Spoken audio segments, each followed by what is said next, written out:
Dia tersesat, sendirian di dalam gua gelap ini, tapi dia malah tersenyum saat merasakan ada orang di dekatnya. Begitu dia berbelok di sudut gua, ekspresi bocah ini langsung berubah total dengan mata melotot lebar, tepat di depannya. Ada kerangka manusia dengan serangga raksasa yang menempel di kepalanya. Makhluk itu langsung menerjang untuk menggigitnya dan hampir saja kena kakinya. Dia heran banget, kenapa ada monster lain lagi padahal dia baru saja selesai bertarung melawan yang satunya. Ini jenis monster yang sama dengan yang menggigit lengannya tadi, dan kayaknya ini sejenis parasit karena menempel di leher monster itu. Tapi tidak peduli apapun itu, kalau dia menghajarnya sampai bonyok, makhluk ini pasti bakal mati juga. Tapi dugaannya salah besar, karena tongkatnya malah hancur berkeping-keping, monster itu berbalik dan langsung menggigit pundaknya dengan sangat keras. Sang karakter utama menahannya pakai sisa tongkat kayu itu, lalu mendorongnya mundur. Sialnya makhluk itu malah menerjang lagi, mencengkeram wajahnya, membantingnya ke tanah, dan sekarang mulai mengunyah lengan kecil bocah ini. Dia meraba-raba ke samping, berhasil memegang sebongkah batu. Lalu mulai menghantamkannya ke kepala makhluk itu berkali-kali sampai akhirnya monster itu mundur. Sambil emosi jiwa, dia langsung bangkit berdiri dan menggilas makhluk itu ke tanah sampai hancur tak bersisa, bahkan serangganya pun ikut gepang. Dia sudah kelelahan setengah mata dengan pandangan yang mulai kabur, saat dia menyadari ada segerombolan monster merayap ke arahnya, dan semuanya punya parasit di kepala mereka. Tadinya saya pikir dia bakal pasrah saja dan menyerah. Tapi dia malah memaksakan diri berdiri tegak dan bersumpah akan menyelesaikan pertarungan ini sampai akhir. Tanpa ragu, dia langsung menerjang maju, melayangkan pukulan keras tepat ke mulut monster pertama, tapi malah kena gigitan kecil dari makhluk itu mirip anjing kelaparan. Meskipun begitu, dia masih sempat berkelit dan membalas dengan hantaman sikut ke kepalanya. Tapi monster lain tiba-tiba melompat dan menjatuhkannya ke tanah. Saat dia berusaha berguling untuk melepaskan diri, tiba-tiba sebuah kabut biru yang aneh berkata ini sangat menarik. Begitu dia menoleh ke samping, ada sesosok iblis kecil berwarna biru sedang melayang di sana. Dia heran, apakah dia sudah gila, kena racun halusinasi, atau semacamnya. Makhluk itu hanya bilang bahwa bagi seseorang yang sudah diambang kematian, semua pertanyaan itu tidak ada gunanya. Kalau dia mau selamat, dia harus segera meraihnya. Melihat gerombolan monster yang makin mendekat, dia berlari kencang, melompat, dan menangkap makhluk itu di detik-detik terakhir, sampai aura biru raksasa mendadak meledak memenuhi ruangan. Asap dari efek gelombang itu memudar V mulai mengalir masuk ke tubuhnya, lalu berubah wujud menjadi sebuah pemukul bisbol. Dia berdiri termangu sambil kebingungan kenapa kejadian aneh begini bisa mendadak terjadi. Tapi dia tidak punya waktu untuk berpikir karena monster lain sudah menyerang lagi. Dia menggertakkan gigi dan menghantamkan tongkat itu tepat ke tengah dadanya hingga makhluk itu hancur lebur. Cuma sisa organ dalam dan separuh badan yang jatuh menghantam lantai, hancur total tanpa sisa. Dia langsung merasakan ada aliran kekuatan aneh yang mengalir di tubuhnya, yang jelas berhubungan erat dengan benda biru yang dia tangkap tadi. Dia tidak tahu itu apa, tapi dengan tongkat ini, dia pasti bisa meratakan Dungyeon ini sendirian. Tapi tunggu dulu, mari kita kilas balik sebentar. Ternyata bocah ini aslinya genius bisbol. Tiba-tiba seseorang memanggilnya, dan ternyata itu adalah kakek-kakek berumur 700 tahun yang menanyakan apakah dia ada pertandingan hari ini. Dia menjawab ya, hari ini adalah laga final yang besar. Si kakek mengingatkan bahwa taruhan mereka masih berlaku. Kalau dia sampai kalah satu kali saja, dia harus mencukur botak kepalanya, bekerja bakti di Queen, dan melupakan impiannya itu. Kim dan langsung membalas bahwa hal itu tidak akan pernah terjadi. Saat seseorang memanggilnya lagi, seorang gadis yang masih mengantuk bertanya apakah dia sudah mau pergi.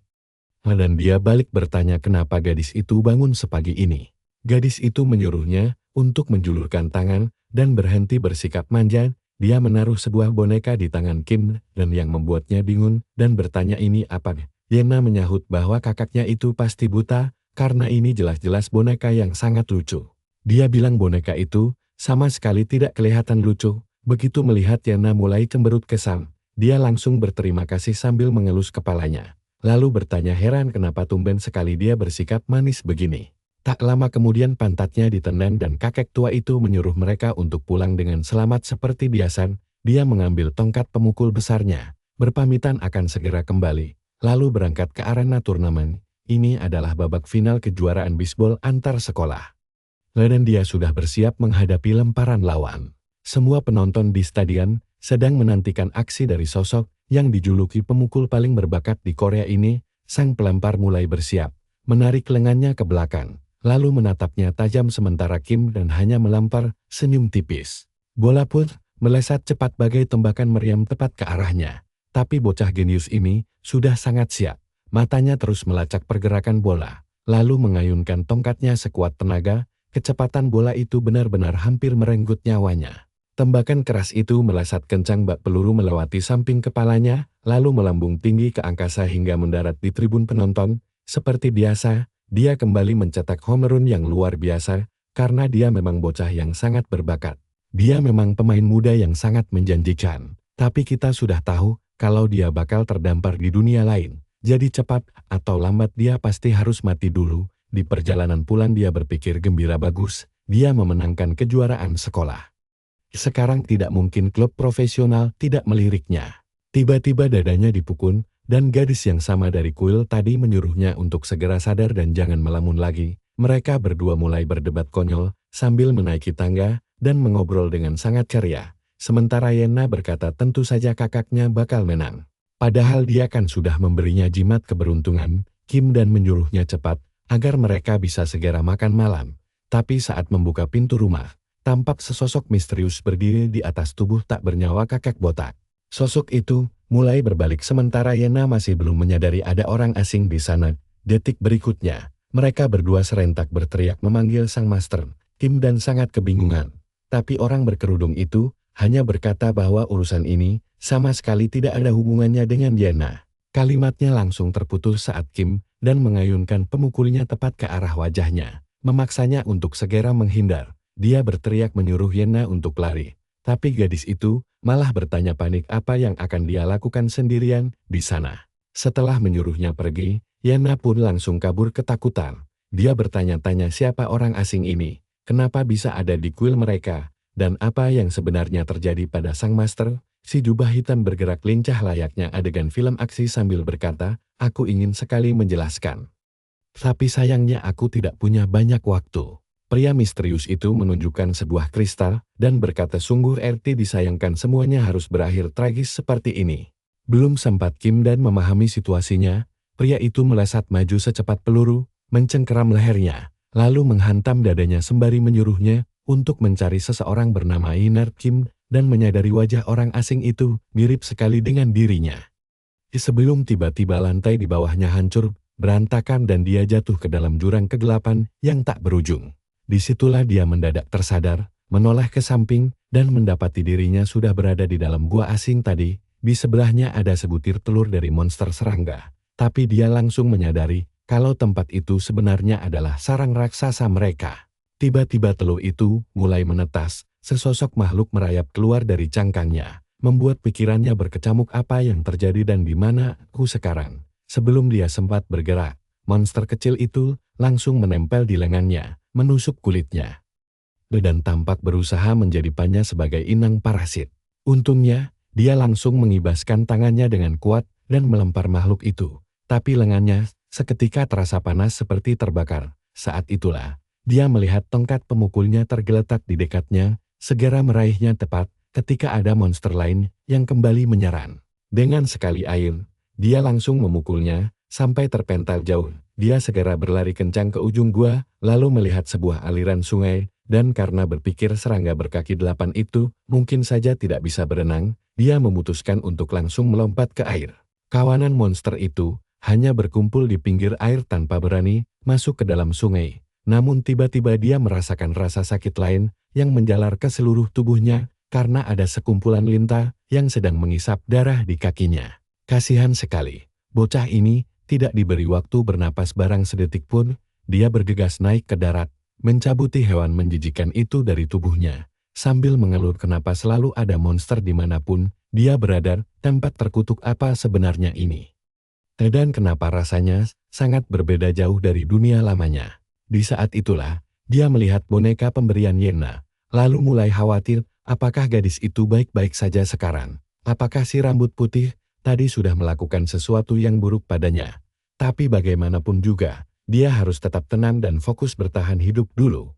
Mencoba bangkit berdiri, tapi ternyata ada predator raksasa yang sudah mengintai di belakangnya. Sesuatu yang basah menetes ke pundaknya, dan begitu dia menoleh ke belakang apa-apaan itu, tapi semuanya sudah terlambat, dia kembali dihantam keras, hingga terpental jauh ke belakang.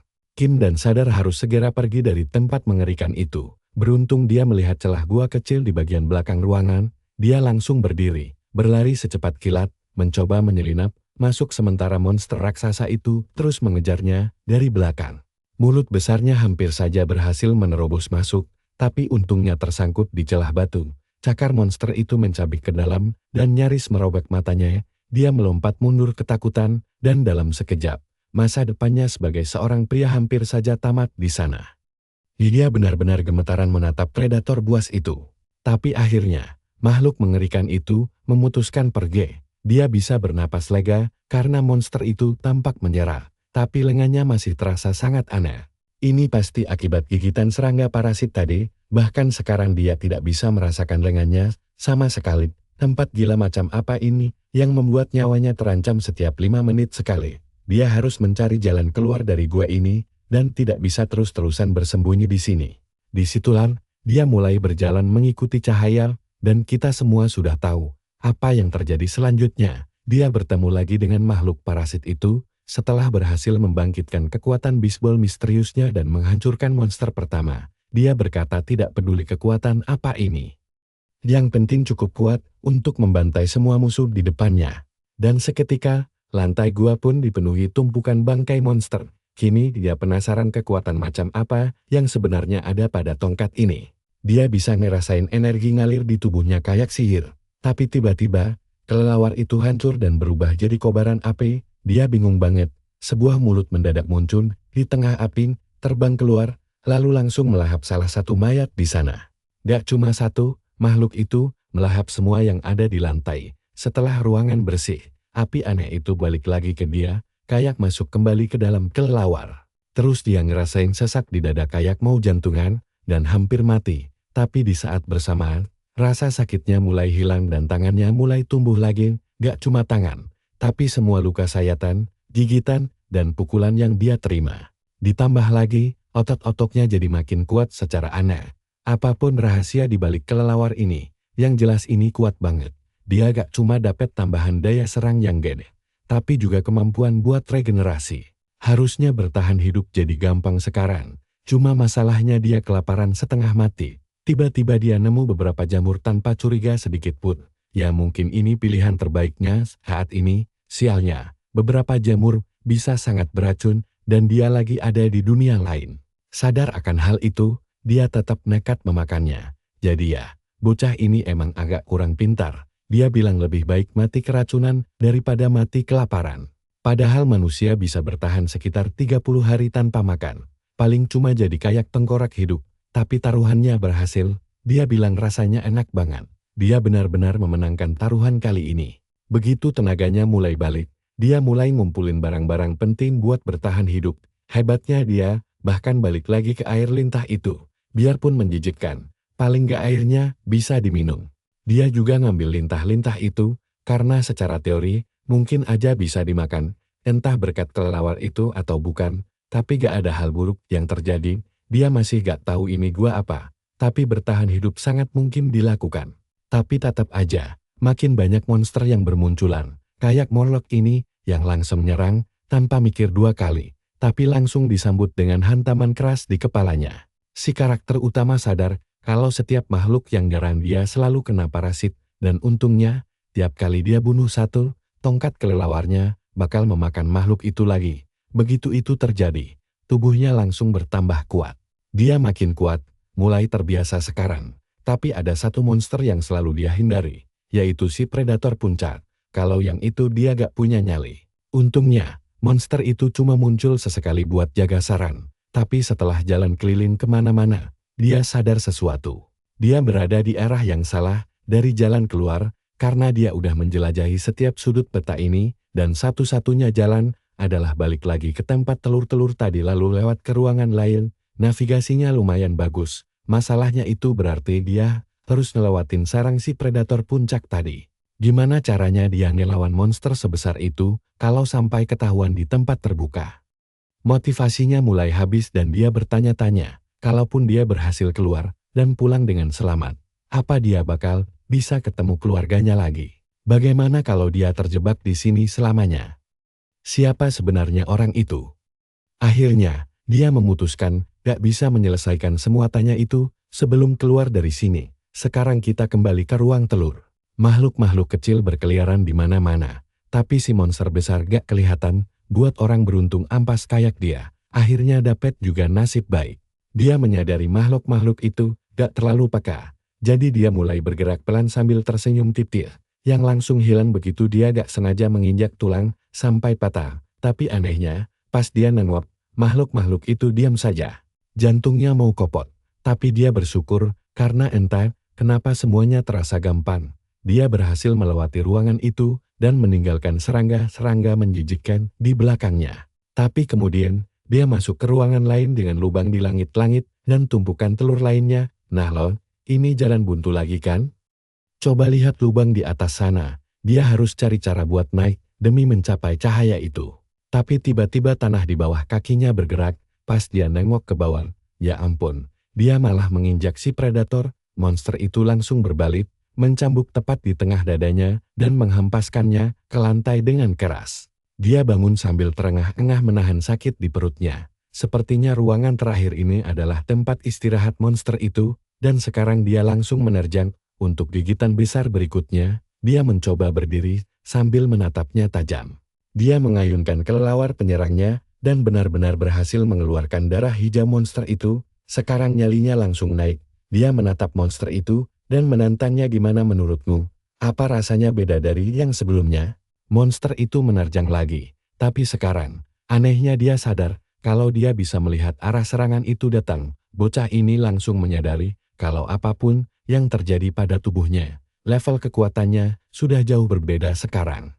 Dia berhasil mendaratkan serangan tepat di titik lemah si monster sampai membuatnya menggeliat kesakitan. Jujur saja, bagaimana bisa bocah 47 ini melawan monster setinggi 6 lantai? Saya sendiri gak habis pikir. Tapi melihat luka yang berhasil dibuatnya, dia makin bersemangat dan sesumbar kalau dia bakal menang. Yap, disitulah keadaan langsung berbalik.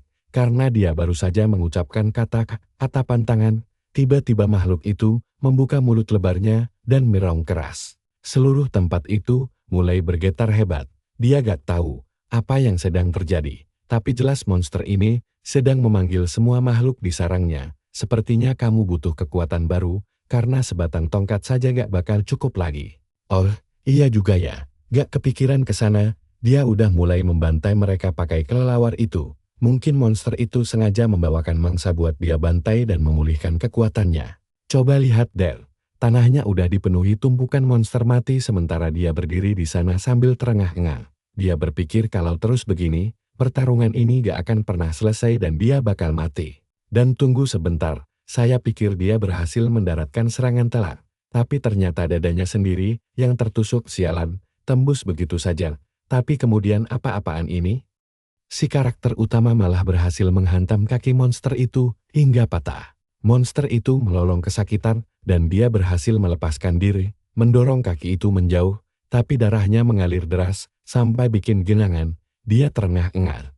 Pandangannya mulai kabur dan semuanya perlahan berubah jadi hitam putih. Ini malah jadi kayak game Resident Evil. Mungkin efek karena kehilangan banyak darah, tapi monster-monster itu masih terus berdatangan mendekat. Kayak adegan film, mereka semua melompat lalu membeku di udara. Dia pun bertanya-tanya apa ini akhirnya. Apa disinilah dia bakal mati. Tapi tiba-tiba saja Yana muncul di sampingnya dan menyuruh si bodoh itu buat gak menyerah. Dia harus segera bangkit karena dia dan sang guru sudah menunggunya. Lalu dia berubah jadi asap biru, berbisi agar dia tetap bertahan. Si karakter utama langsung tersadar kembali. Dia menoleh ke samping, meraih kelelawarnya, sambil memperhatikan barisan monster kecil yang melayang di udara bersiap menyerang. Ledakan api biru menyembur dahsyat, menghempaskan makhluk-makhluk itu ke dinding. Sekarang si karakter utama berdiri, gagah memakai setengah topeng. Jujur saja, penampilannya kali ini keren parah kan? Dengan setengah topeng dan api di sekelilingnya, Dia bilang kalau dia udah muak sama serangga. Si predator merong marah ke arahnya. Tapi dia langsung menerjang membawa badai api. Dia menarik kelelawarnya ke belakang dan tunggu dulu. Apa dia baru saja melenyapkan semuanya? Serpihan tubuhnya berjatuhan seolah hancur lebur begitu saja. Gak heran kalau dia dulunya adalah pemukul paling profesional di Korea. Yang tersisa sekarang cuma bagian kaki bawah monster itu. Api mulai berkobar lagi dari kelelawarnya saat monster itu mencoba menggigit sekali lagi.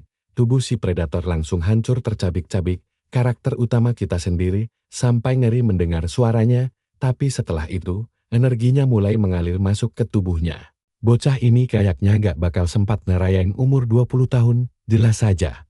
Karena dia mendadak tumbang lagi menahan sakit dada yang luar biasa. Untungnya, setelah rasa sakit itu lewat, tubuhnya mulai beregenerasi sampai lubang di dadanya pun hilang. Dia bilang rasanya sakit setengah mati, dan dia benar-benar ogah merasakannya lagi. Tapi karena monster tadi jauh lebih kuat dari yang lain, peningkatan kekuatan yang dia rasakan sekarang rasanya gak masuk akal gitu banget. Tunggu, saya pikir lubang tadi ada di langit-langit. Rupanya serangan hebatnya tadi malah menjebol bagian samping dinding gua. Tapi ya sudahlah. Kabar baiknya mereka berhasil keluar, kabar buruknya ternyata di luar adalah gurun pasir gersang. Paling gak dia masih semangat. Tempat ini gak bisa dibilang lebih baik dari gua. Tapi seenggaknya mendingan daripada terjebak di dalam sana, dan ya, saya sudah menduga kalau semangatnya gak bakal bertahan lama. Dia langsung ambruk sambil mengeluh kalau tempat ini ternyata gak seindah bayangannya karena sepi banget. Gak ada air, gak ada makanan. Sejauh ini dia cuma nemuin monster tengkorak, jenis monster paling ampas, karena mereka sama sekali gak ngedrop apa-apa. Bahkan gak ada daging sedikit pun buat digigit di tulang-tulang itu. Dia gak habis pikir kenapa harus berjuang setengah mati cuma buat berakhir konyol di gurun gersang ini. Apa dunia tempat dia terlempar sekarang adalah sisa-sisa peradaban manusia yang sudah punah. Pas dia membuka mata, dia cuma berharap kalau semua ini cuma mimpi buruk dan dia ada di tempat lain. Tapi sayangnya, kenyataan berkata lain. Dia membuka mata dan melihat pria berambut putih menyuruh lu buat berhati-hati. Bocah perempuan itu bersorak kegirangan karena dia masih hidup. Tapi tidak lama kemudian, dia malah berdiri bersedekap sambil menyuruhnya berhenti menangis karena wajahnya terlihat sangat jelek. Dia memohon demi Tuhan tolong selamatkan aku. Kalian orang pertama yang bisa kuajak bicara di sini. Si pria berambut putih pun menyuruhnya untuk sedikit lebih tenang. Sebaiknya mereka istirahat sebentar, tapi Halu langsung menolak keras karena perjalanan mereka masih sangat panjang. Si pria rambut putih berkata, mereka tidak bisa menyeretnya begitu saja dalam kondisi sekarat. Lagi pula, Halu kelihatan senang sekali bisa bertemu manusia lain. Jadi lebih baik dia jangan sampai mati. Sambil cemberut dia berbalik lalu mulai memasak sop hangat dan pun langsung melongo terkejut. Sudah lama sekali dan tidak menyantap makanan sungguhan. Halu bertanya apa dia belum makan berhari-hari dan menjawab tentu saja. Dia bahkan belum menelan apapun selama 5 hari terakhir. Halu menyahut bahwa itu adalah batas maksimal seorang manusia bisa bertahan hidup. Aris hanya diam menatapnya heran. Karena dan tip orang yang belak-belakan, dia langsung mengaku kalau dia bertahan berkat kekuatan menyerap monster. Dia mengatakannya begitu saja dengan santai. Aris mengaku belum pernah mendengar sihir aneh semacam itu. Tapi, karena pria itu menyebut kata sihir seperti hal biasa. Dan langsung bertanya, apakah sihir benar-benar ada di dunia ini? Halu heran dan bertanya dari belahan bumi mana dia berasal sampai tidak tahu soal sihir dan hanya menjawab ceritanya sangat panjang. Menjelang malam, mereka membahas semua hal tentang kemampuan aneh milik dan Halu kemudian berkomentar heran karena malam ini anehnya hampir tidak ada zombie atau tengkorak berkeliaran sama sekali. Dan menjawab dengan santai bahwa itu karena dia sudah membantai mereka semua memakai pemukulnya. Halu masih kebingungan. Sementara Aris berpikir monster mayat hidup biasanya bangkit lagi, kecuali jika kemampuan penyerapan dan memang nyata. Jadi mungkin semua itu saling berhubungan. Aris berterima kasih karena berkat Dan, mereka akhirnya bisa tidur nyenyak malam ini karena tidak punya tujuan lain dan memutuskan ikut bersama mereka mencari jalan pulang.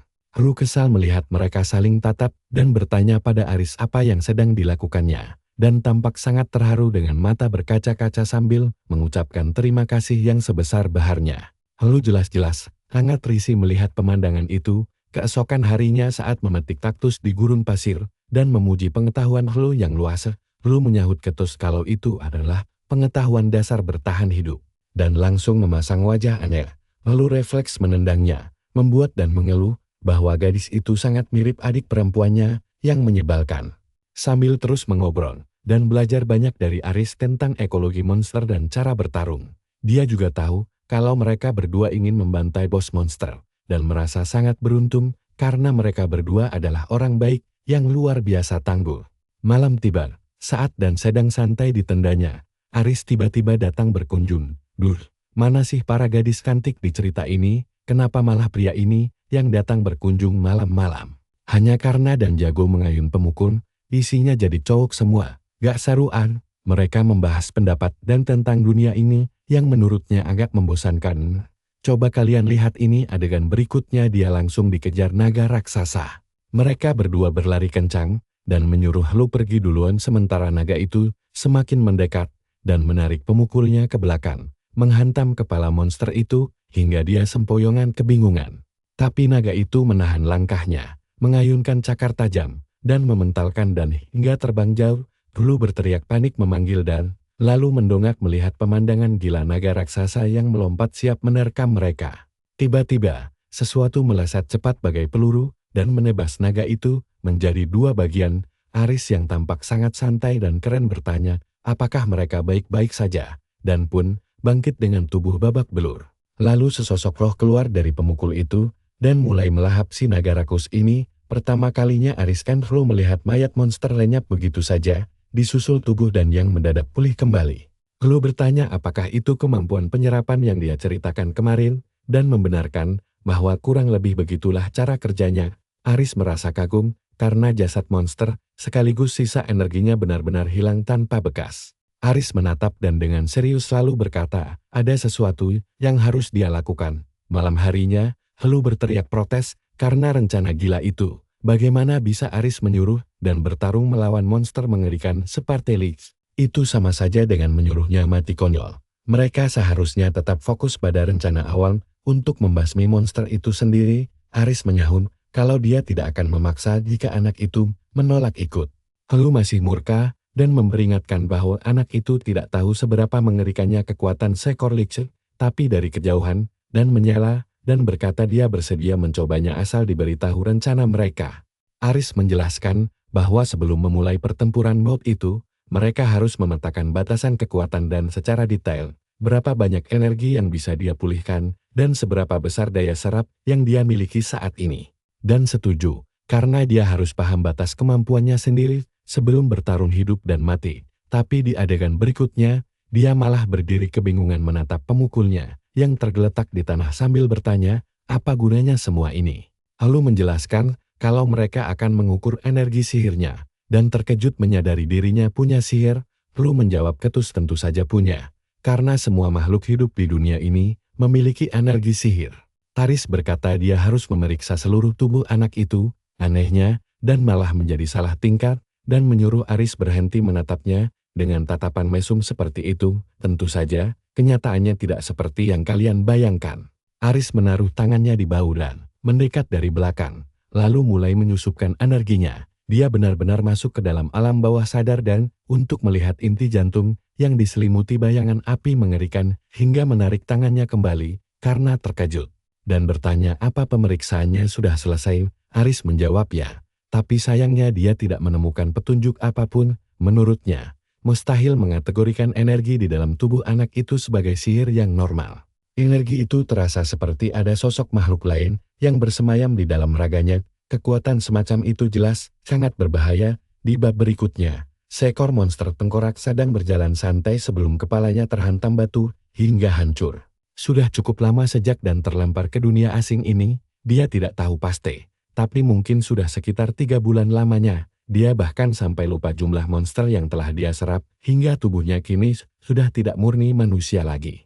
Satu hal yang pasti, dia menyadari seluruh sudut tempat ini dipenuhi monster mengerikan. Untungnya sekarang dia tidak lagi sendirian, karena ada teman baru di sisinya. Sembari makan malam bersama, mereka bersenda gurau di bawah pengawasan Aris. Tampaknya dan sudah mencoba melatih kendali energi sihirnya sendiri, tapi sayangnya hasilnya masih nihil. Aris sudah menduga hal ini, karena anak itu memang sama sekali tidak terlihat punya bakat menjadi penyihir. Aris menyemangatinya untuk tidak menyerah, karena potensi energi besar itu nyata adanya. Jadi hanya masalah waktu sampai dia bisa mengendalikannya. Wah, kalian pasti penasaran sekuat apa nantinya kan? Aris sendiri sangat menantikan pertarungan melawan bos monster Lich. Tapi Aris langsung meralat omongannya, dan tidak akan bertarung langsung melawan Lich. Biarpun terlihat tangguh, level dan masih jauh di bawah standar, tugas utamanya hanyalah menyerap jasad bos monster itu setelah mereka mengalahkannya. Enak banget Yan, tinggal terima bersih sementara orang lain yang cepat bertarung di media. Aris bangkit berdiri dan mengumumkan pertempuran akan dimulai beberapa hari lagi. Sejak saat itu, hari demi hari pun berlalu dengan cepat. Berjalan siang hari, memburu monster saat malam tiba, makan, tidur, lalu lanjut berjalan lagi tiada henti. Kasihan sekali lu. Dia tampak benar-benar kelelahan. Aris kemudian menenangkan mereka dengan berkata tujuan mereka sudah sangat dekat. Tapi dipikir-pikir kalian kejam juga ya, kenapa harus repot-repot membantai Lich malang itu? Lihat saja tempat persembunyiannya yang terpencil. Biarkan saja dia tidur dengan tenang di sana. Mereka melewati tebing curam dan akhirnya tiba di makam Lich. Kupikir tempat itu akan menjadi sarang penuh monster mengerikan. Tapi ternyata suasananya malah sangat sepi. Aris memperingatkan mereka untuk tetap waspada, karena mara bahaya bisa datang kapan saja, dan menganggap peringatan itu terlalu berlebihan. Baru saja dia bercanda, kalau hantu tiba-tiba muncul di belakang mereka, dan saat dia berbalik, sosok itu benar-benar ada di sana. Hantu kecil itu bertanya bagaimana bocah itu bisa menemukannya. Dan yang kaget langsung menghantam mulut hantu itu dengan pemukulnya hingga tewas seketika. Mereka bertiga pergi dengan heran, karena senjata dan bisa melukai roh halus di tengah jalan, dan bertanya apa itu Lich sebenarnya. Aris menjelaskan, kalau Lich adalah penguasa dunia mayat hidup, dialah yang membangkitkan dan mengendalikan semua pasukan tengkorak di tempat ini. Secara teori, jika kekuatannya pulih sepenuhnya, dia bisa menciptakan pasukan mayat hidup untuk menghancurkan seluruh dunia. Itulah mengapa monster itu harus segera dibasmi sebelum kekuatannya pulih seutuhnya. Ya, sekarang aku mengerti mengapa kita harus pergi ke ujung dunia yang ekstrem ini hanya untuk memburunya. Masalah utama dari Lich adalah setiap kali dikalahkan, 100 tahun kemudian, dia bakal hidup lagi, tapi setelah melihat kemampuan unik, dan Aris langsung punya ide cemerlang, bagaimana kalau dan menyerap kekuatan si Lich, agar monster itu musnah selamanya. Karakter utama kita sempat ragu sejenak lalu setuju, kalau itu ide yang lumayan bagus, namun, dia memutuskan untuk maju duluan, karena ingin memastikan, apakah semua rencana ini benar-benar berjalan dengan aman dan lancar tanpa kendala. Dia tidak bisa menyerap semua monster. Apalagi dia sendiri tidak tahu cara mengendalikan kekuatan itu. Tapi di saat ginting seperti ini, si bodoh ini malah maju sendirian dan langsung menginjak perangkap tepat di bawah kakinya sendiri.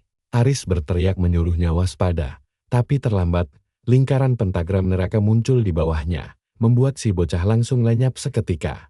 Gara-gara itu, karakter utama kita harus menghadapi Lich sendirian, sementara Aris bergerak sangat cepat.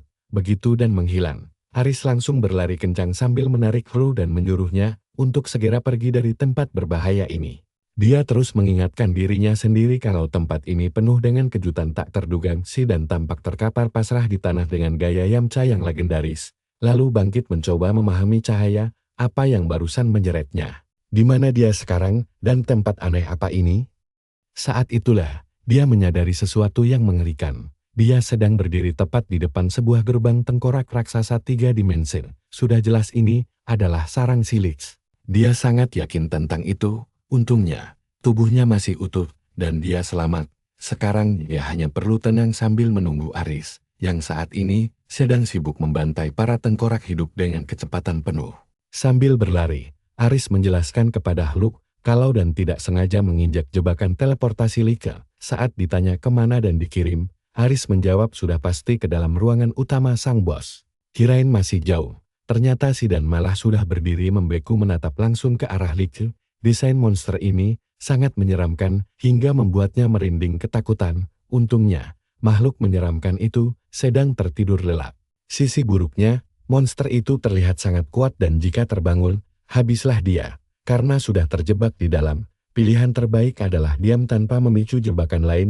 Sialnya, tongkat sihirnya malah tiba-tiba aktif sendiri. Dan sama sekali tidak tahu penyebabnya, dan tentu saja si Lich langsung terbangun. Sung Jinwoo versi bajakan ini menoleh ke belakang saat sang bos bangkit, memancarkan aura mengerikan yang mendominasi seluruh ruangan sunyi itu. Sementara itu, Lu bertanya tentang suara gemuruh keras yang terdengar. Aris menjawab, kalau sang bos sudah terbangun, sementara di sana dan hanya bisa berdiri kaku ketakutan. Melihat langsung monster itu, membuat dan sadar kenapa Aris menyebut kekuatannya berada di level berbeda, si Lich melayang dan mengarahkan jarinya ke depan, lalu sedetik kemudian, sebuah bom energi ungu melesat cepat mengincar dirinya.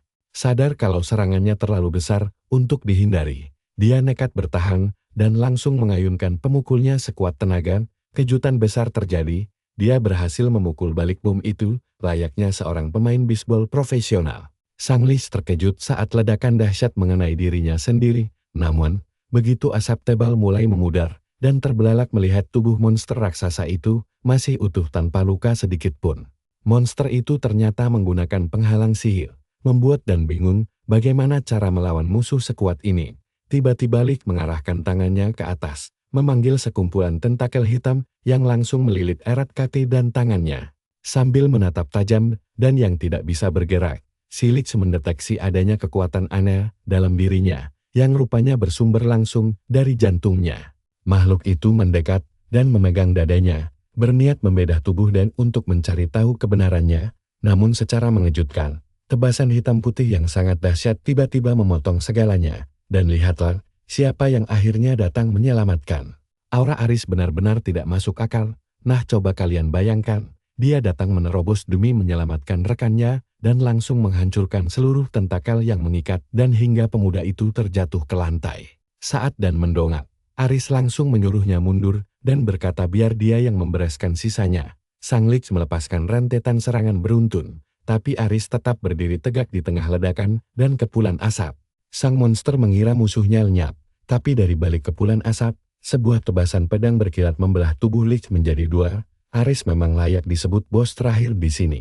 Meski terbelah, makhluk itu kembali beregenerasi dan menyebut kalau mereka berdua terikat oleh takdir kejam yang sama. Apakah Aris yang membunuh Lich ini 100 tahun lalu dan mereka terus terjebak dalam lingkaran kematian ini sejak lama? Entahlah, tapi kini monster itu melayang di tengah ruangan sambil mengumpulkan bola energi raksasa yang mengerikan. Saat dan bertanya apa itu, si Lich dengan dingin menyatakan kalau hari ini adalah awal dari kehancuran mereka. Pilar energi raksasa itu langsung menghantam tanah dengan dahsyat. Cahaya menyilaukan meledak layaknya bom roer. Namun anehnya Aris masih tetap berdiri kokoh di sana tanpa terluka sedikit pun. Setelah menahan serangan itu, seluruh ruangan runtuh mengisahkan mereka berdua. Sang Lich bertanya kenapa Aris membawa orang asing kali ini padahal biasanya selalu bertarung sendirian, curiga kalau dan adalah kartu as untuk melenyapkannya selamanya. Namun, sang bos tidak tinggal diam, karena dia juga sudah menyiapkan kejutan baru. Dengan menyatukan keempat tangannya, dia merapal mantra bisikan hampa yang langsung menyeret Aris masuk ke dalam sebuah dimensi ruang yang terdistorsi. Mirip sekali dengan perluasan wilayah di anime Jujutsu Kaisen, monster itu berkata kalau ruangan khusus ini hanya untuk mereka berdua, membuat Aris langsung sadar kalau ini adalah jebakan yang sudah direncanakan. Lich membenarkannya, lalu mempertanyakan senjata rahasia berupa belati yang dibawa Aris untuk menusuk jantungnya. Sayangnya, belati itu justru akan berbalik mengarah ke arah Aris sendiri, yang seketika membuat ksatria tangguh itu menjadi sangat bingung. Aris menyadari kalau dirinya sedang terkena pengaruh sihir manipulasi pikiran yang sangat kuat dan sulit dihancurkan. Biasanya dia bisa santai mencari jalan keluar, tapi keberadaan dan di dekatnya membuat situasi ini menjadi sangat berbahaya. Di sisi lain, dan yang terancam mata justru ditawari kesepakatan iblis oleh Silika. Monster itu membisikkan janji kekuatan tiada tanding jika dan mau menyerahkan seluruh jiwa, raga, dan darahnya. Tapi tiba-tiba asap biru misterius muncul dan mengklaim kalau tubuh dan adalah miliknya. Nah, sekarang pertempuran sebenarnya baru dimulai saat entitas itu menantang Sang Lich bertarung satu lawan satu tanpa rasa takut. Sang Lich hanya bisa berdiri kebingungan dengan apa yang barusan terjadi. Begitu dan tersadar kembali, sihir ilusi itu langsung hancur berkeping-keping, membuat Lich murka berteriak menanyakan makhluk mengerikan apa yang dibawa Aris ke sini.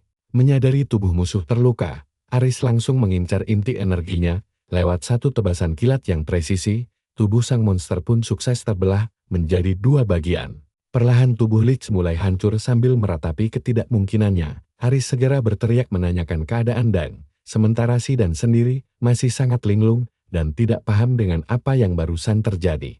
Tiba-tiba tongkat sihirnya bersinar terang, namun kepulan asap hitam milik Lich justru bergerak cepat menyelimuti Dan.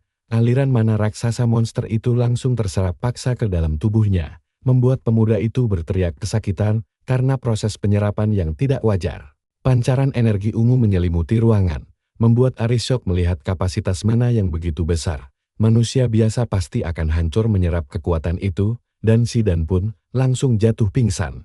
Aris berlari mendekat untuk memeriksa keadaannya hingga tiba-tiba terdengar suara misterius memanggil nama Tuan Esrius. Dia sempat ragu sejenak, lalu menoleh ke belakang, memperlihatkan sebuah sandal aneh di sana. Baik, mari kita lanjut. Di bab berikutnya, kita bakal melihat peningkatan kualitas gambar dari sang komikus, karena Dan tiba-tiba terbangun di sebuah kamar asing yang kosong. Dengan kepala pusing dan bingung, dia terus mencari keberadaan Hlu dan Aris yang mendadak menghilang. Saat menoleh ke samping, dia menemukan ransel dan surat dari Aris yang menulis, ada urusan mendesak dan harus pergi, karena Lich sudah kalah, dan langsung berteriak bingung dengan tingkah seanaknya itu. Bagaimana bisa dia ditinggal sendirian di dalam penjara bawah tanah ini? Adegan lalu beralih ke Aris yang dikejutkan oleh kedatangan sosok wanita cantik nan anggun yaitu Nona Aquin, yang menyampaikan pesan bahwa Yang Mulia Ratu sedang memanggil Tuan Asklepios. Jadi itu adalah nama asli dari Aris. Saat ditanya alasannya, Nona Aquin dengan dingin menjawab, kalau sejak kapan seorang Ratu Agung harus meminta izin atau memberikan penjelasan terlebih dahulu kepadanya. Aris hanya bisa menatapnya diam sambil mengumpulkan energi sihir di tangannya.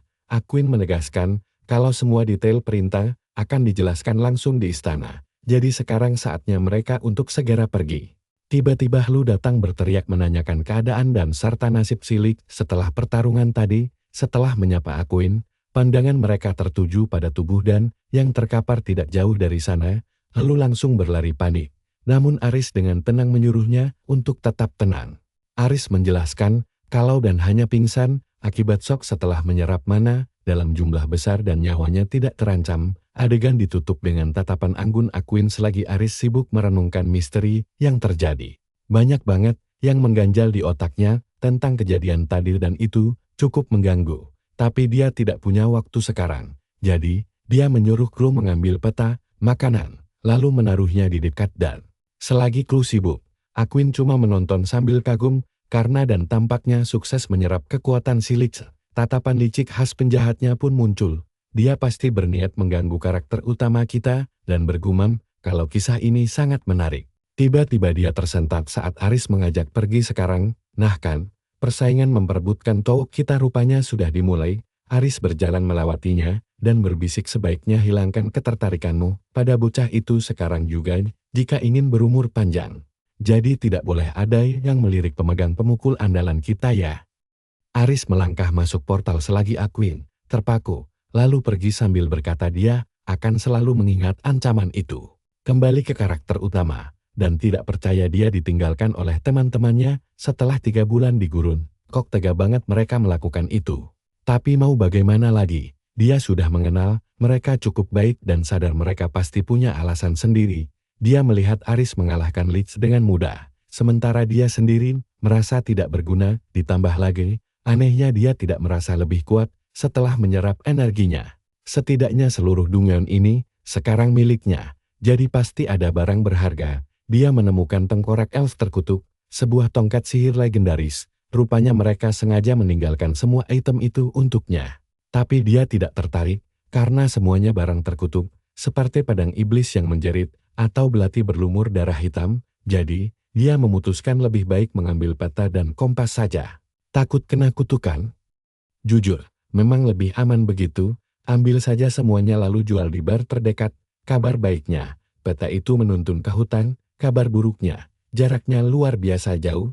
Besoknya, Dan langsung menghancurkan satu tengkorak dalam sekali pukul. Sudah 3 bulan berlalu sejak dia terakhir kali melihat Aris. Dia benar-benar menderita sendirian menyeberangi gurun pasir ini. Beruntung berkat semua pelajaran bertahan hidup dari Aris dan Clue, segalanya terasa jauh lebih gampang. Akhirnya setelah melintasi gurun gersang itu, dia sampai di sebuah hutan. Hampir setahun, dia tidak melihat rumput hijau segar, dan sekarang dia berada di tempat damai tanpa monster. Sialnya tiba-tiba ada ledakan dahsyat di depan sana. Sejak awal dan sudah tahu, kalau dunia ini memang mustahil menyajikan ketenangan sejati. Di adegan berikutnya, tampak seorang cowok berambut pirang berlari ketakutan sambil terengah-engah dikejar monster buas. Bayangan bersayap melintas di tanah. Ledakan membuatnya jatuh terguling, dan ya, pantas dia panik. Itu seekor wyvern. Naga hutan yang terkenal sangat buas. Si pirang ini benar-benar syok berat, karena kesatria terkuat mereka saja, Tuan Robert, tewas tanpa bisa melawan sama sekali. Apalagi dia yang cuma pemburu kelas perunggu biasa. Kasihan sekali.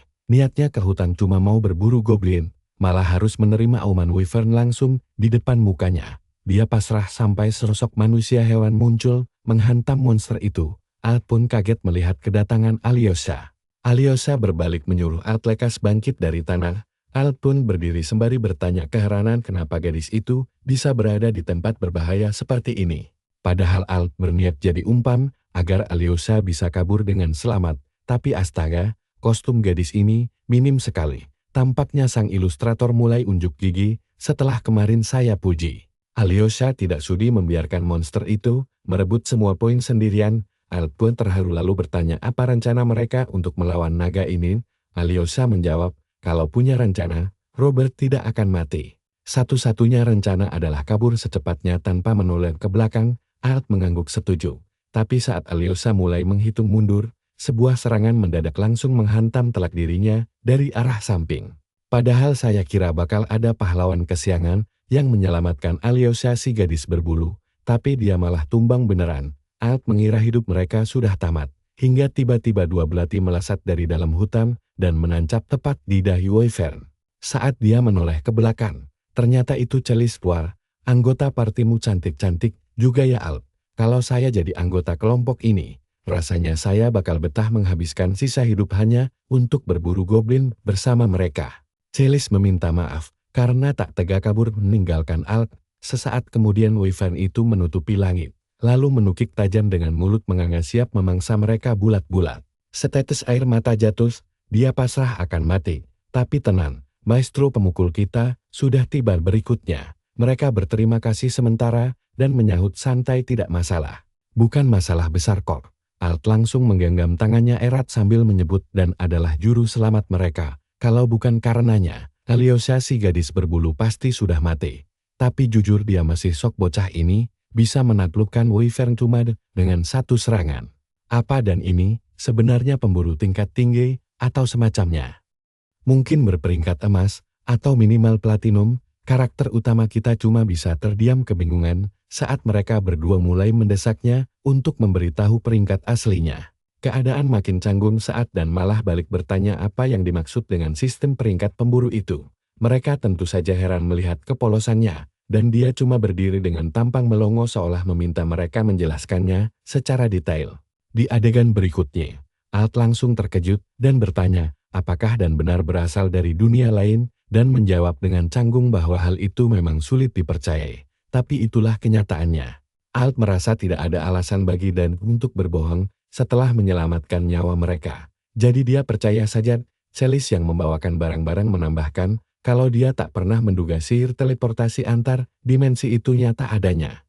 Alt membalas sambil terus berjalan, bahwa mereka pun sebenarnya tidak tahu seluruh rahasia di dunia ini. Dan akhirnya menyadari, kalau kasus perpindahan dunia seperti dirinya ini sangat jarang terjadi. Alt kemudian menambahkan, kalau aksi bertarung dan kemarin sangat mengerikan, karena dia sanggup memanggil monster pemakan mayat. Dan, bagaimana bisa mayat itu mendadak berubah menjadi senjata gada? Tampaknya semua orang dari dunia asal dan sangat istimewa, karena enggan bercerita panjang lebar, dan cuma menyahut singkat sebelum Alt tiba-tiba berhenti, dan berseru, kalau mereka sudah sampai di Shieldrock. Nama yang asing sekali, dan mendadak terharu sampai menangis, membuat Alt bertanya apakah kota ini tidak sesuai ekspektasinya, dan buru-buru menjawab bahwa bukan itu masalahnya. Dia hanya merasa emosional, karena sudah sangat lama sekali tidak melihat kerumunan manusia sebanyak ini. Sontak bocah kita ini langsung bersemangat memesan daging lezat, bir segar, dan tampak sangat bahagia, karena akhirnya bisa minum secara legal di dunia lain. Maklum, efek terlalu lama terjebak di gurun gersang membuat segalanya terasa amat lezat. Sekarang dia menunggu Celis yang pergi mengurus teman-teman mereka terlebih dahulu. Mereka harus mengobati Alyosha dan mengevakuasi jasad Robert. Saat itulah, dan sadar mereka baru kehilangan rekan berharga, sambil menghela napas, Alt menyerahkan uang penginapan dan berjanji akan menemuinya nanti malam. Dan sudah menghabiskan makanannya, tapi mereka belum juga kembali. Sambil berharap mereka menepati janji, dia memperhatikan sekelilingnya yang dipenuhi beragam ras aneh. Ada pria berbadan besar mirip Gragas, serta ras unik lainnya. Gadis kelinci hingga manusia hewan bebas berkeliaran, membuktikan dia benar-benar bukan di bumi lagi. Berhubung kelelahan setengah mati, dia langsung tidur pulas hingga pagi hari berikutnya. Sudah bertahun-tahun rasanya dia tidak merasakan kehangatan tidur di atas ranjang kasur empuk. Tapi pagi-pagi sekali, suara ketukan pintu tiba-tiba menginterupsi mimpinya. Begitu dibuka, ternyata Alyosha dan Celis berdiri menanyakan kabarnya. Kedua gadis itu terus memandangnya heran selagi dan diam mematung. Setelah turun ke lantai bawah, Alt memanggilnya sembari menjelaskan bahwa si gadis berbulu ingin mengucapkan terima kasih secara tatap muka langsung. Alyosha mendadak bertingkah canggung dan membantah hal itu dengan wajah memarah. Aneh sekali, tampaknya dia gengsi berterima kasih secara langsung, tapi Alt menjelaskan kalau kemarin kondisi mereka memang sangat kacau untuk sekadar menyapa, makanya mereka datang hari ini. Dan membalas santai kalau itu bukan masalah. Lagi pula berkat koin mereka dia bisa tidur sangat nyenyak. Sang pemuda pirang lalu memperkenalkan dirinya sebagai Alt dari kelompok Reitos Adventurers. Astaga, nama kelompok macam apa itu? Kedengarannya seperti orang-orang cari mati saja. Dia memperkenalkan Alyosha sang gadis manusia hewan dan Celis si pemanah tanggul, dan kemudian meminta penjelasan rinci mengenai pemburu, serta tingkatan peringkat mereka. Mereka bingung harus mulai dari mana, dan mungkin memang belum tahu, tapi kalian pasti sudah hafal sistem klasik dari perunggu sampai Mithril kan? Intinya ada monster yang mengacau dan pemburu yang membasminya, banyak yang mengincar uang melimpar, tapi ujung-ujungnya malah tewas mengenaskan, karena dunia ini keras. Sebagai pemula kelas perunggu, pendapatan mereka tentu pas-pasan hanya untuk menyambung hidup. Tiba-tiba trio miskin ini melihat peluang emas untuk menghasilkan banyak uang demi melunasi hutang mereka. Mereka langsung menawari dan bergabung dengan kelompok mereka. Jelas saja dan bingung setengah mati kenapa orang sekuat dirinya malah diajak berpartner. Al bilang ini bukan masalah besar. Mereka cuma mau membantu dia beradaptasi karena dia butuh uang. Sekalian mengajarinya cara bertahan hidup di dunia baru ini. Karakter utama berpikir kalau dia harus mencari tempat tinggal yang stabil dulu sebelum mencari jalan pulang. Tiba-tiba, si gadis bulu berdiri dan bilang dia tahu pria ini sangat kuat. Stella bahkan menambahkan kalau dia sempat menghajar Wyvern, jadi mereka aman. Tapi tiba-tiba ada yang berteriak pembohong, entah dari mana. Seseorang menggebrak meja dengan keras dan bertanya dongeng macam apa yang menceritakan tentang membunuh naga, ya dengan sekali tampar. Seorang gadis berambut pirang muncul dan berkata kalau mau bohong setidaknya buatlah yang masuk akal. Si gadis bulu menyuruh Mary jangan ikut campur, tapi Mary malah mengejet kalau mereka tidak pantas semeja dengan hewan peliharaan. Ternyata mereka bangsawan penindas nama yang sangat cocok, keduanya langsung emosi dan siap bertarung. Sedangkan Mary menantang si karakter utama, apakah dia benar-benar mengalahkan Wyvern. Dia bilang iya, Mary langsung meminta bukti, seperti hasil penjualan organ monster yang bernilai tinggi. Karena tidak punya bukti, Al sibuk mencari-cari alasan. Tapi Mary memotongnya dan bilang mereka pasti berbohong. Karakter utama yang sudah kesal langsung menyuruh Mary untuk diam. Dia malah menantang balik dan bertanya apa ya akan dilakukan pria itu. Karakter utama sudah bersiap baku hantam, tapi tiba-tiba seorang pria berambut oranye muncul sambil meminta maaf. Si karakter utama hanya menonton dengan bingung. Mary langsung membentak Brim agar tidak ikut campur urusan orang lain. Pria itu malah menyindir balik bahwa sepertinya Mary yang mengganggu obrolan mereka, dan jujur saja, kalian jangan sampai tertipu, karena dia juga dari golongan bangsawan penindas. Mereka berniat pergi, tapi karakter utama langsung memanggilnya, mencengkeram bahu Brim dengan tangannya yang besar, dan menegaskan kalau obrolan mereka belum selesai. Brim tidak suka, menoleh tajam, dan berkata mereka bisa menyelesaikannya di sini. Mereka tidak tahu, sedang berurusan dengan raja pembuat rusuh yang suka main fisik. Semua orang saling melotot, sampai seseorang memegang kaki Brainy, menyuruh semua tenang, karena suasananya tegang banget. Apa-apaan ini? Ternyata ada orang setinggi 60 cm yang menyuruhnya untuk mengalah. Lagi pula ini, memang salah Mary. Jadi lupakan saja. Brainy pun menghela napas, dan meminta maaf pada si karakter utama. Lalu si gadis yang punya pendengaran super tajam menimpali cerita tentang dia mengalahkan Wyvern dalam sekali serang memang sulit dipercayai. Tapi sudahlah, lupakan saja. Si karakter utama sadar kalau bocah kecil inilah yang paling dewasa. Dia menoleh dan melihat Art serta Cilis tampak canggung. Lalu berkata, baiklah, mari kita lupakan masalah ini. Tapi dia juga minta agar Mary yang menyebalkan itu menjauh darinya. Dia lalu duduk, dan Mary ingin langsung membahas poin pentingnya. Jadi beritahu aku, bagaimana caranya menjadi pemburu? Si karakter utama sadar caranya sangat simpel. Cukup bayar biaya pendaftaran, lalu langsung bisa mengambil misi. Ant bertanya, apa dia punya uang? Karena imbalan yang diberikannya tidak seberapa. Si karakter utama yang malang hanya punya 1 koin. Tapi temannya bilang 1 koin emas itu bernilai 1000 koin trobe dan 10 koin perunggu. Astaga, rumit sekali sistemnya. Tapi intinya bernilai 1000 koin. Dia bertanya, apakah itu cukup? Temannya mengiyakan, karena biaya pendaftarannya cuma 500 koin. Jadi, mereka semua langsung berdiri dan bersiap pergi, karena harus mempersiapkan misi penaklukan berikutnya. Coba kalian bayangkan, dia tiba-tiba saja diterima masuk ke kelompok tanpa sempat bilang iya. Tapi mereka bilang, akan bertemu lagi dalam 3 hari. Dia langsung kaget setengah mati kenapa harus menunggu selama itu. Pria itu menjelaskan, kalau tempat mereka berada sekarang adalah aula serikat, dan mayoritas orang di sana adalah pemburu. Jadi bagus untuk mencari kenalan baru, atau sekadar melihat-lihat misi. Jika dalam 3 hari dia belum mendapatkan kelompok, dia boleh ikut bersama mereka. Dia berterima kasih, dan berjanji akan memikirkannya. Setelah mereka pergi, kepalanya langsung pusing, karena terlalu banyak informasi baru, terlebih lagi.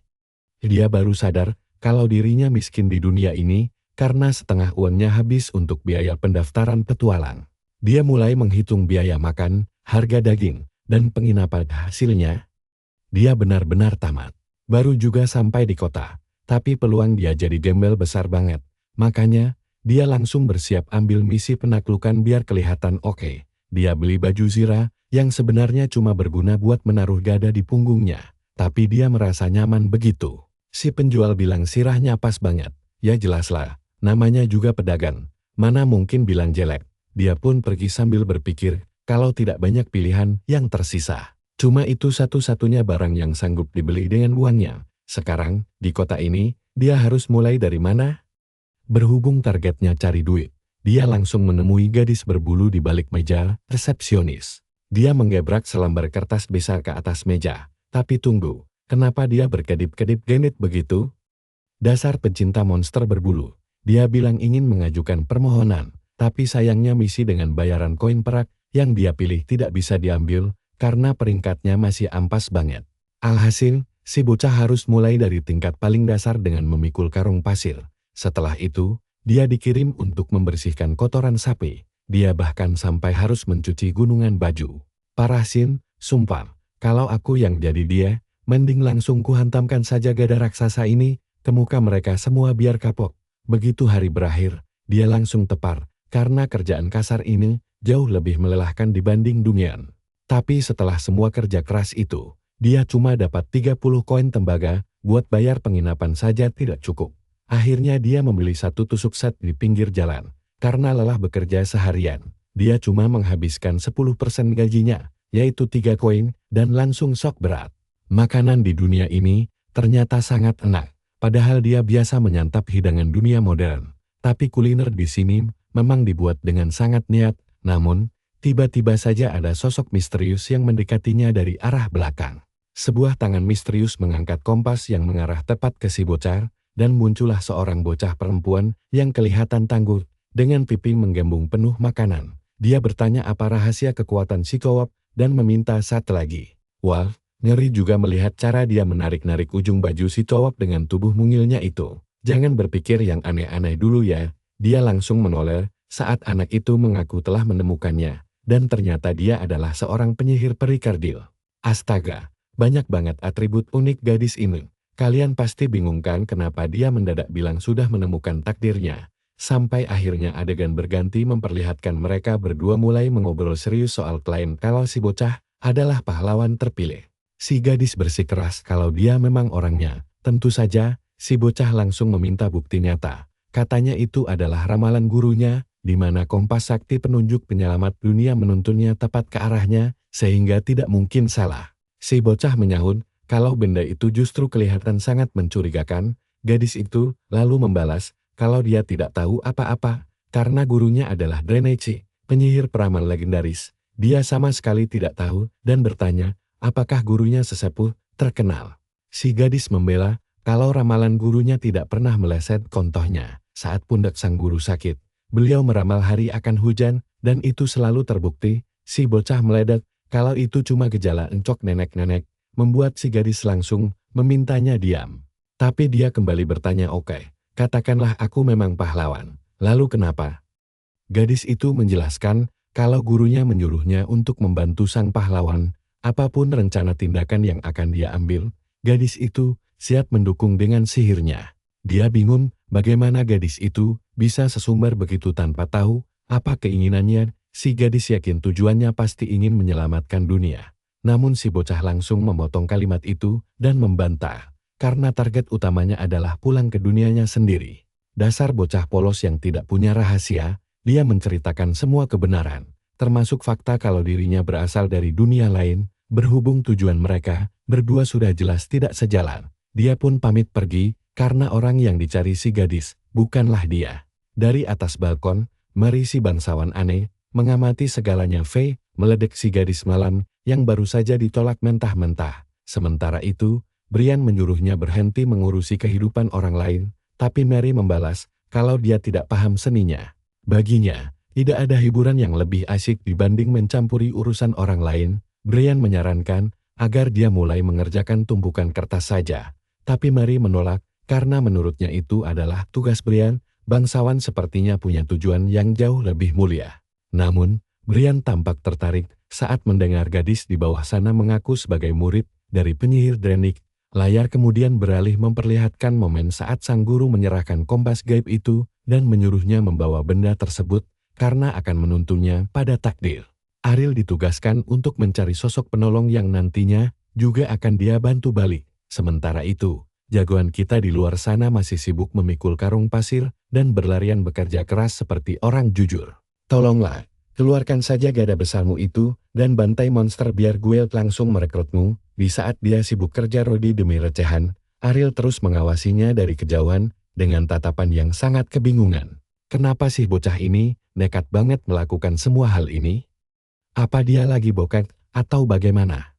Masa cowok miskin begini yang jadi takdir hidupnya? Bahkan penyihir kecil saja ogah sama yang miskin. Kasihan. Bocah ini benar-benar tidak punya apapun lagi. Dan langsung negur dia dan nanya ngapain masih di situ. Apa dia mau ngintilin dia seharian? Udah Lar, pergi sana, balik ke tuanmu, atau siapapun Lar, karena aku bukan pahlawan yang kamu cari. Disitulah Ariel bilang, kalau gurunya sudah tiada, suasana mendadak canggung.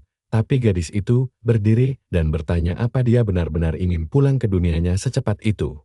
Kalau begitu, dia bakal bantu. Lagi pula mendiang gurunya berpesan buat selalu menolong orang lain, jadi tidak masalah. Oke, ganti adegan. Kita balik ke kuil petualang saat si At lagi siap-siap. Celis masuk sambil cemberut karena tidak bisa menemukan Dan. Jadi dia pikir pria itu sudah pergi. Alt merasa ini aneh, tapi dia cuma tersenyum tipis. Tiba-tiba Mary muncul sambil mengoceh kalau seisi dunia lagi heboh membicarakan Dan yang mengalahkan Inenver cuma sekali pukul. Lalu kabur begitu kebenarannya terungkap. Alt heran melihatnya pakai sirah lengkap. Dan dia menjawab itu sudah jelas sekali. Apa dia belum dengar rumor kalau monster sedang berkeliaran di mana-mana? Makanya kelompok bangsawan sombong mereka disewa untuk memeriksa wilayah ini, dan salah satu tugas pentingnya adalah mengawasi para pemburu pemula yang lemah biar tidak mati konyol.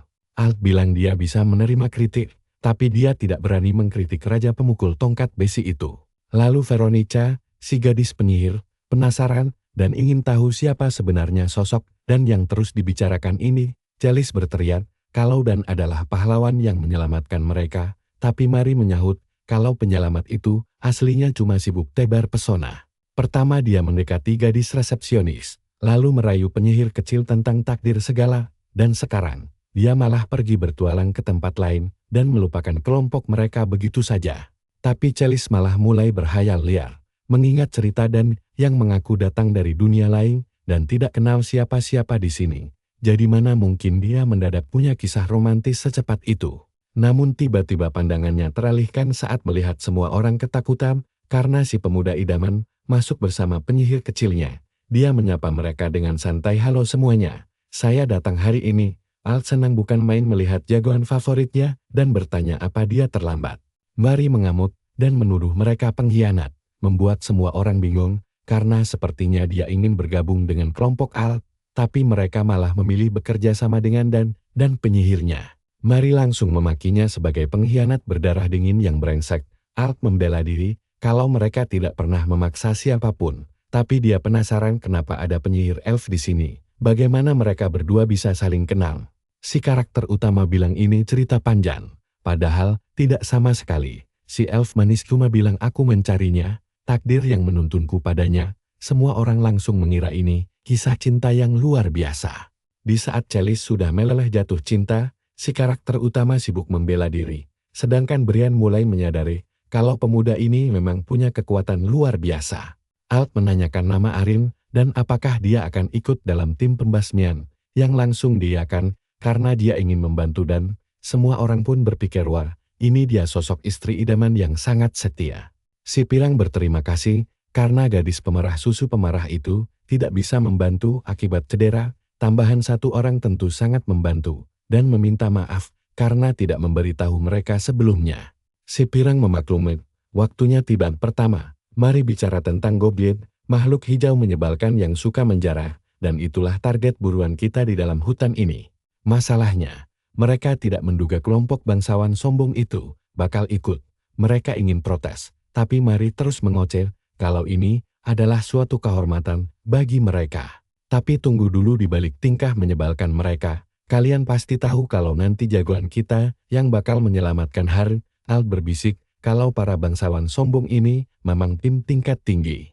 Mereka kabarnya kelompok tercepat yang berhasil meraih peringkat emas. Menyebalkannya, Mari terus-menerus mengganggu semua orang. Bahkan si elf manis, Alt pun mulai menyusun taktik perang mereka. Dia hanya perlu tahu jenis sihir apa yang dikuasai penyihir kecil itu. Biasanya, para penyihir menggunakan sihir penghancur, penguatan, alkimia, atau nekromansi. Apa keahlianmu?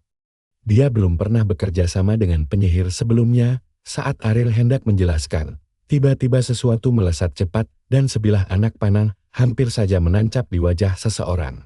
Pertahanan luar biasa dari jagoan kita. Tenang saja, dia ada di sini. Ya ampun, goblin itu jelek sekali. Matanya seperti saling bermusuhan dan melirik ke arah yang berbeda. Nenek moyang mereka pasti butuh perawatan wajah serius. Brian bersiap menyerang sebelum ditahan Mari, tapi seekor goblin besar menerjang, lalu tumbang seketika dipukul oleh Dan dengan mudah. Seketika semua monster hijau jelek itu mati dengan mudah. Alt menguji kerja keras tim, sementara Celis merasa aneh kenapa mereka bisa disergap begitu saja. Biasanya goblin penakut tidak berani menyerang petualang. Alt menjelaskan kalau mereka cuma berani menyerang lansia dan anak-anak, makanya mereka harus mencari sarangnya untuk dibasmi habis. Namun dia melihat para bangsawan malah tampak bosan dan mengajak mereka untuk terus bergerak maju mencari letak sarang monster itu. Tapi tatapan semua orang terasa sangat aneh padanya. Dan kini berdiri di depan sebuah penghalang merah, melihat sesosok anak misterius yang mirip blasteran goblin, tiba-tiba Alt berteriak menyuruhnya waspada ke arah belakang. Dan berbalik dengan malas, dan melihat tangan raksasa hendak meremukkan kepalanya, beruntung Mary langsung berteleportasi, dan melempar tombak, untuk menepis serangan itu. Bersiaplah mendengar dia pamer selama 3 tahun ke depan. Dan bingung dengan aksinya. Tapi bangsawan lain langsung menepuk pundaknya berlagak sombong, biar kami yang urus ini. Bocah, jelas saja itu menyentil harga dirinya. Itu adalah troll gunung batu yang sangat tangguh untuk dihadapi. Mari memperingatkan timnya untuk waspada. Dan berniat ikut bertarung, tapi dilarang oleh Alt, karena takut dia malah mengganggu. dan cuma bisa pasrah melihatnya. Sementara si penyihir kecil terus mengamati. Brian memanggil Veronica yang langsung merapal mantra penguat semangat bertarung mereka. Semua orang langsung diselimuti aura emas berkilauan yang tampak sangat luar biasa hingga membuat Alt kagum. Tiba-tiba si monster raksasa melompat dan menerjang ke arah Mary. Dia menahan serangan dengan perisai besarnya. Sementara si pemanah kecil yang hampir tak terlihat melepaskan anak panah cepat melewati bahu Brian, tepat mengenai mata monster itu. Monster itu melompat ke perisai Mary yang langsung melontarkannya ke udara, dan saat jatuh, tebasan pedang Brian membutakan mata satunya lagi, dan cukup kagum melihat kekompakan mereka. Seperti itulah gambaran kerjasama tim yang solid, tapi jika membandingkannya dengan Ariel yang sempat menghilang sejak adegan penjara bawah tanah dulu, kekuatan sejati rasanya berbeda. Masalahnya, troll punya kemampuan regenerasi cepat. Penglihatan monster itu akan segera pulih. Kelompok ini memang terkenal dengan strategi matang dan komposisi yang rapi. Namun kelemahan fatal mereka adalah kurangnya daya hancur serangan. Senjata mereka hanyalah busur silang, belati, dan tombak biasa yang tidak bisa langsung menumbangkan lawan sekali serang. Ditambah lagi, Mary konyolnya menggunakan tombak panjang kavaleri yang harusnya dipakai sambil menunggang kuda. Untung saja mereka punya banyak sihir penguat dan taktik jitu. Mary mendapat tambahan kecepatan serta kekuatan, membuatnya begitu percaya diri untuk melesat maju menerjang si monster raksasa. Dia benar-benar bertingkah seperti kavaleri tanpa kuda. Aku hampir saja mau meremehkan aksinya itu. Dia berhasil menusuk si bos monster hingga membuat kawa berpos sombong dengan auranya, lalu tiba-tiba muntah darah. Baru mengalahkan satu monster saja tenaganya langsung habis begitu. Brian bertanya, apa dia baik-baik saja? Dan dia menyahut tentu saja, dia aman. Sebagai bangsawan, dia harus memberi contoh terbaik. Tapi saat hendak bicara, jelek. Sebilah anak panah menancap tepat di pundaknya, acara pamer pun resmi berakhir. Mary berlutut tak berdaya, dan saat mendongak, dia melihat hutan dipenuhi oleh gerombolan troll dan goblin. Brian kebingungan melihat pasukan monster mirip adegan anime Attack on Titan ini, begitu pula Alt, yang tak paham dari mana mereka berasal. Mary berteriak menyuruh Veronica membawa Aaron dan yang lainnya untuk segera kabur dari tempat ini. Dia berniat menahan musuh sendirian, meski tahu ajal sudah menjemputnya. Brian bertanya, apa dia sudah gila? Tapi dia langsung memotongnya dan menyuruhnya diam. Dia bersikeras melakukan tugas bangsawan, namun seseorang akan memotong drama ini. Protagonis kita bertanya, ada apa ini? Kenapa mereka begitu merendahkannya? Mengapa berpikir dia akan diam saja? Kelompoknya menonton dengan penasaran menunggu aksinya, sementara Mary menyuruhnya berhenti keras kepala dan segera pergi. Pertarungan ini mustahil, karena senjatanya sangat kotor, benda apa di punggungnya itu.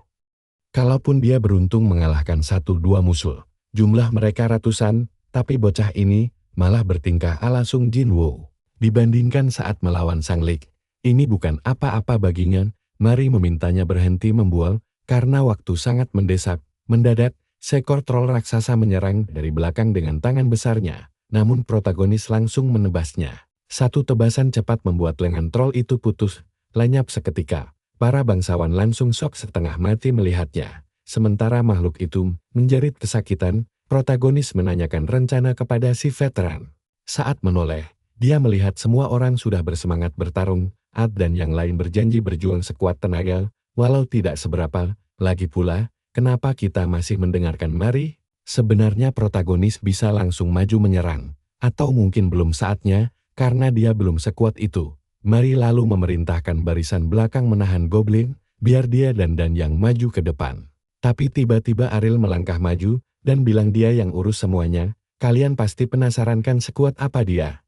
Sambil tersenyum tipis, dia malah bertanya balik, bukankah kalian penasaran dengan keahlian khususku? Dia mengaku tidak punya keahlian khusus, karena menguasai semua jenis sihir. Dia mulai terbang bebas, mengaktifkan peningkatan mana fokus, hingga elemen berturut-turut, kobaran api langsung menyelimuti tongkat sihirnya. Dia merapalkan perwujudan api naga yang sangat luar biasa, pilar api raksasa mengepung seluruh area hutan. Ini jelas kejahatan lingkungan. Hubungi Dinas Kehutanan. Seluruh flora dan fauna baru saja dimusnahkan. Semuanya beres, si telinga lancip tersenyum puas. Kasihan sekali Mary, harga dirinya hancur lebur, sampai terjatuh lemas ke tanah layaknya seonggok sampah tak berguna. Di bab selanjutnya, ternyata itu racun mematikan tanpa penawar di wilayah ini. Tabib berkata mereka sudah mengusahakan segalanya, namun sangat sulit menjamin gadis itu bisa bertahan hidup. Dokter sedang berada di dalam ruangan merawat Brand. Protagonis berharap dia selamat, karena dia seorang bangsawan. Dia pikir dia tinggal di rumah mewah, dengan perawatan terbaik. Kenapa dia di sini? Disitulah si pendengaran Super 2.0 menjelaskan, kalau dia bukan lagi bangsawan. Sang protagonis pun bingung, mengapa semua orang masih memanggilnya Nona dan mematuhinya? Aaron menjelaskan, bahwa dia memang lahir sebagai bangsawan, dan semua orang dulu adalah pelayannya. Tapi itu masa lalu, lewat kilas balik. Kita melihat Brian dulunya hanya pelayan terlantar. Para penjaga sedang mengawal kereta sambil mengobrol kosong saat tiba-tiba anak panah menembus layar salah satu dari mereka, bendera biru berkibar, ksatria muncul. Lalu seketika semua orang tewas tergeletak. Seseorang melapor pada sang bangsawan menanyakan nasib para tahanan di sana. Pria berkuda menyarankan ayahnya agar mengeksekusi mereka semua, karena hanya pelaku kriminal. Lalu salah satu ksatria mendekati Brian dan mendesaknya mengakui kejahatannya. Dia mengaku hanya bandit kecil pencari mayat perang, sialnya. Kepalanya langsung ditebas putus, sadis sekali. Padahal dia hanya memohon belas kasihan di sana. Tahanan di sebelahnya gemetar ketakutan. Sementara Brian hanya berdiri diam tanpa ekspresi. Pria berambut pirang berkomentar bahwa bocah ini terlalu muda untuk berwajah kosong seperti lilin tanpa api. Apakah dia memang tidak peduli pada hidupnya? Apa sebenarnya dosanya? Saat Dan membocorkan semua rahasia, bocah ini memilih mati dibanding bersuara. Bahkan jika diancam dibunuh, dia tetap bungkam 1000 bahasa. Ataukah dia takut membunuh anak kecil tanpa alasan kuat? Tiba-tiba ksatria itu sudah siap mencabut pedangnya, sementara si pria pirang tertawa dan memuji keberanian bocah tersebut yang cukup bernyali. Karena menyukainya, dia menjadikannya hadiah bagi putrinya. Coba kalian bayangkan, masa ada orang tua sehat yang kepikiran memberi hadiah budak kriminal jalanan untuk anak perempuannya sendiri? Benar-benar ide gila. Beli saja boneka mainan, tapi Brian hanya bisa terperangah melihat nasibnya sekarang, resmi jadi budak. Ternyata hidupnya memang tidak berharga sama sekali di dunia ini. Sementara itu, si bocah tanpa emosi sedang berendam di bak mandi tanpa mengerti situasi. Sepertinya ini momen sebelumnya saat pelayan mengeluh tubuhnya bau dan tidak layak bertemu nona muda. Dia harus dibersihkan terlebih dahulu. Brian berpikir, tempat yang rela memandikan budak begini pasti kaya raya. Tapi siapa nona muda itu dan kenapa mereka mempercayai kriminal sepertinya? Prajurit memperingatkannya agar tidak sopan pada nona muda jika ingin tetap selamat. Tiba-tiba Mary muncul dengan gembira, layaknya anak 7 tahun yang bersemangat melihat hadiah barunya. Ayahnya ini memang agak kurang waras. Mary langsung menepuk dada Brian dan mengomentari tubuhnya yang terlihat sangat kurus kering seperti kurang gizi. Brian merasa bocah ini cerewet sekali, tapi dia tetap tersenyum ramah berjanji merawatnya dengan baik, karena dia hadiah sang ayah. Saat ditanya namanya, dia menjawab Jarek, tapi dirasa kurang elegan, sehingga dia mulai berpikir. Akhirnya dia diberi nama baru, yaitu Bondu. Sang komikus menggambar adegan manis ini, seolah memberi nama Buddha adalah hal yang lucu. Padahal aslinya ini menyedihkan sekali. Bahkan Brian sendiri menganggap nama pemberian itu sangat buruk, benar-benar sampah. Tapi, manusia memang makhluk yang cepat sekali beradaptasi dengan lingkungan baru.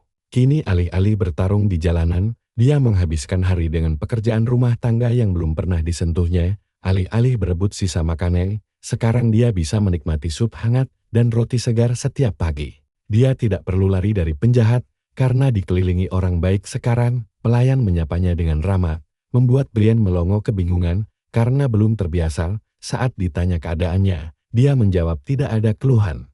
Pelayan itu mendekat lalu memegang wajahnya, berkata kondisi fisiknya tampak jauh lebih sehat. Entah apa maksudnya. Tapi hal itu sukses membuat wajah Brian memerah karena malu. Dia kesal dengan tingkah aneh pelayan itu. Tapi baginya, hanya ada satu masalah besar. Mary berteriak memanggilnya demi meminta cemilan manis kesukaannya. Masalah utamanya karena Mary selalu memanggilnya seharian. Saat disuruh meminta bantuan pelayan lain, Mary beralasan ibunya melarang hal itu dan para pelayan juga tidak mematuhinya. Akhirnya Brian mengalah dan membawakannya sepiring pasta. Mary memakannya dengan gembira sambil memuji kalau pelayannya adalah yang terbaik dalam menyelundupkan makanan kesukaannya. Apakah dia dulunya buronan legendaris? Tanpa menjawab, dia hanya menceritakan bagaimana dia akhirnya berhenti menggunakan nama Jared. Waktu pun terus berlalu begitu cepat.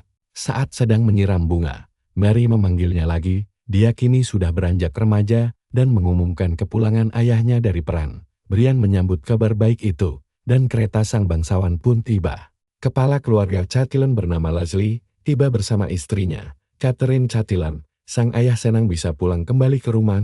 Mary berlari memanggil ayahnya, dan dengan gembira sang ayah langsung memeluknya erat karena pangling melihat putrinya tumbuh besar. Brian memberi salam dengan anggukan kecil, sementara seseorang menggoda Mary yang hanya senang melihat ayahnya di sebelah mereka. Tampak dua saudara laki-lakinya yang terlihat sangat baik hati. Keluarga ini terlalu harmonis, sangat aneh. Bagaimana bisa Mary sampai diusir nantinya? Oh ya, kedua kakaknya bernama Leon dan Reynold. Mereka mengelus rambut Mary penuh kasih sayang. Salah satunya melewati Brian dan berterima kasih karena telah menjaga adiknya. Brian merasa canggung, namun Leslie segera mengajak semuanya untuk makan bersama. Suasana makan malam dipenuhi tawa hangat. Setelah selesai, Leslie memanggil Brian untuk mengobrol berdua secara pribadi di pemandian air hangat malam hari mengenai 5 tahun masa kerjanya di sini. Leslie bertanya tentang kehidupannya di kediaman ini. Brian menjawab bahwa hidupnya sangat luar biasa berkat kebaikan sang bangsawan yang menyelamatkan jiwanya yang nyaris mati dan memberi harapan baru. Sang bangsawan menatapnya tajam dan bertanya, bersediakah dia menyerahkan nyawa itu demi kepentingannya? Brian langsung tersentak, menyadari kalau dirinya sekarang berada dalam masalah besar. Tiba-tiba seekor kuda datang di depan kastel bersama sepasukan tentara. Ya, pasukan itu datang untuk menghabisi kalian. Tidak banyak yang bisa kalian lakukan selain menekan tombol